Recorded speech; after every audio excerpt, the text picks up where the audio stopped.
B, Blaine Fowler, Clutch City in the first nationally televised college football game for BYU against Pittsburgh.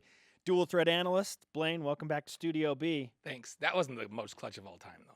That was really But it good. was clutch.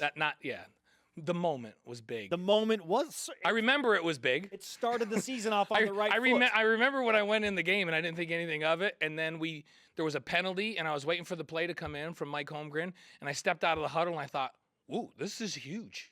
I didn't think of it until a few plays in. I was like, this is big. I looked around and the place is packed. This is for a national championship. And it just kind of hit me. I'm like, this is big.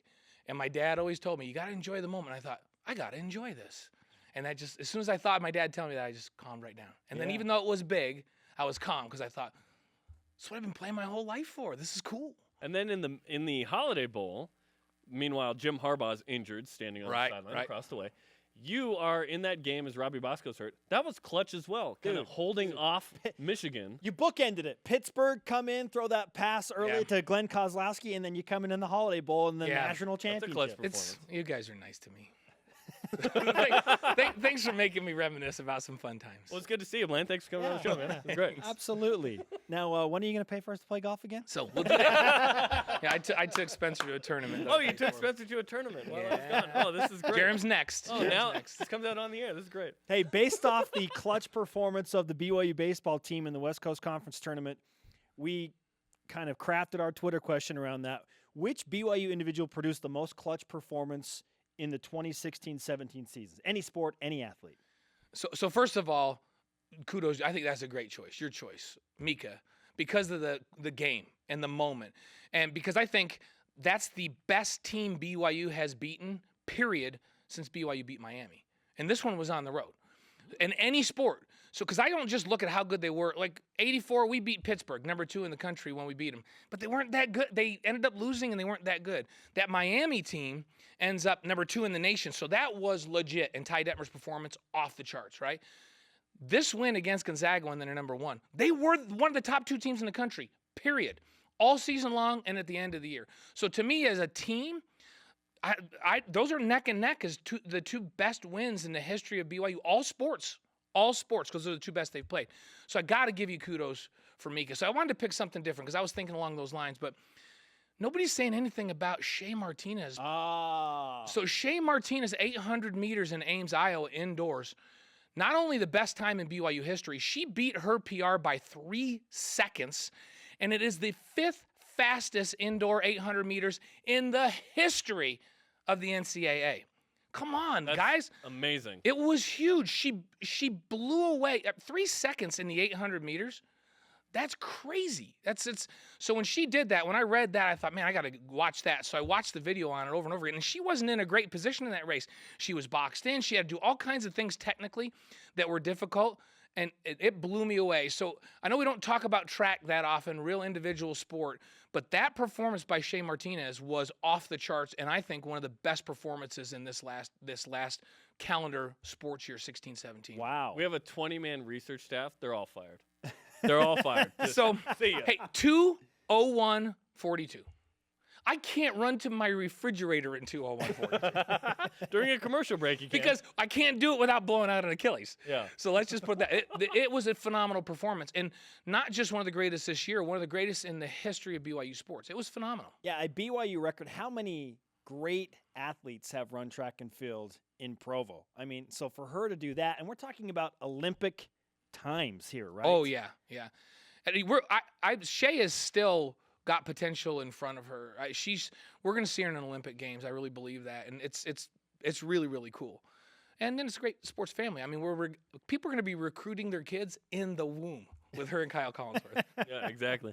Okay, So I should have called her Shay Collinsworth. Yeah, there you go. She's Shay because she's a Davis High girl, you know. Oh, okay, and the there truth it is. comes out. There it is. And the truth comes out. She's a Davis High girl. Davis High School. Any Troy Hines reference? Yeah. Shea Martinez. But you got to admit, that was pretty clutch. Outstanding. And you guys mentioning a Davis person? Yes. Yeah, no, I know. You guys made me reminisce. I love when I got this topic this morning. I'm like, oh man, so many great performances all time.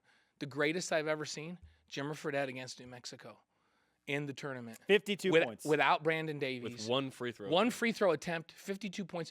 And people in the arena, like, media who are supposed to be, they were laughing out loud. They couldn't believe what was happening, and Lobos were crying out loud. I mean, it was the most phenomenal, clutch, individual performance I've ever seen in any sport. Against the team that was a bad matchup for BYU. Yeah. That had beaten BYU 2 weeks before when BYU was ranked as high as third and found out the news the day before about Brandon Davis. I was in the arena as well. I reminisce. I thought about Jim McMahon against SMU. I thought about John Beck and his performance against Utah and that clutch performance. I thought of the topic is great because I didn't just think about this year. I reminisced, and when I was done reminiscing, I was like, the greatest I've ever seen is that Jimmer Fredette performance. It was unbelievable. And I got to call that game, so that was really fun. And the next day, BYU had run out of gas. They'd used all the gas. It was crazy. But not only does Jimmer hit 50 on the same play, he passes Danny Ainge for the career it was unbelievable. On that and one for the only free throw attempt. How do you score? Like in the NBA, if a guy scores 50, he shot 20 free throws. Yeah. You know what I mean? He had one free throw. So my number 2 this year would have been with you, though. I would have gone Eric Mika against Gonzaga because of the moment and the quality of the opponent. In fact, if he doesn't have that game, maybe he doesn't go pro. Who knows? So in a way, maybe that was a bad thing. Maybe it was a bad thing. Yeah, who knows? We teased this, but yesterday was Memorial Day, okay? So what will we know about BYU football on Labor Day after 2 games? Right. That we didn't know yesterday on Memorial Day. I think we have to figure out what's going to happen at the running back position.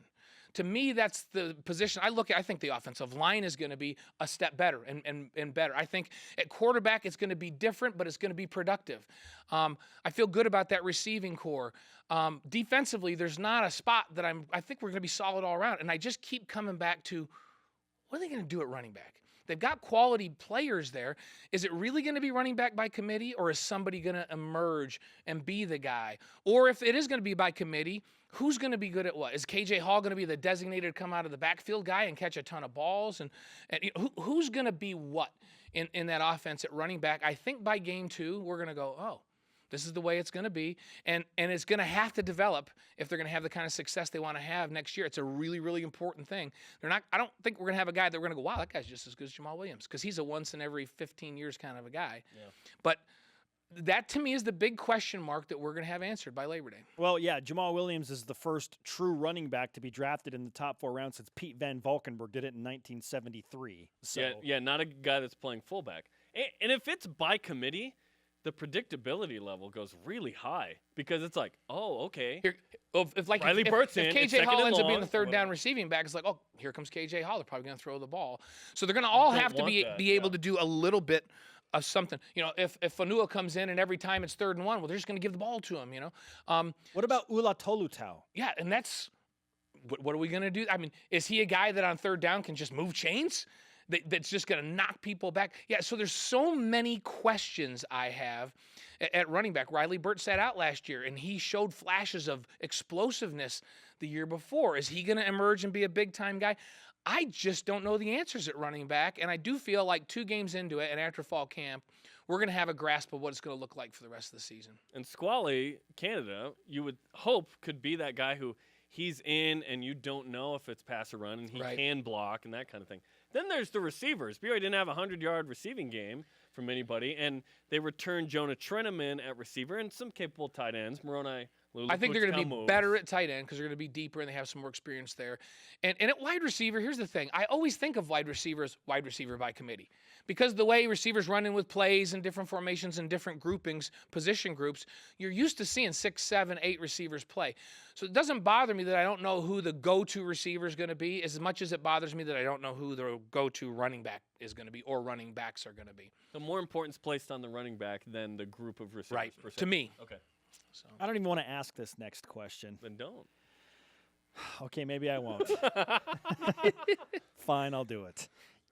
This goes back to a huge debate we had last week about early season prominent wins and pitting LSU and Utah against each other. Did you hear about our combo?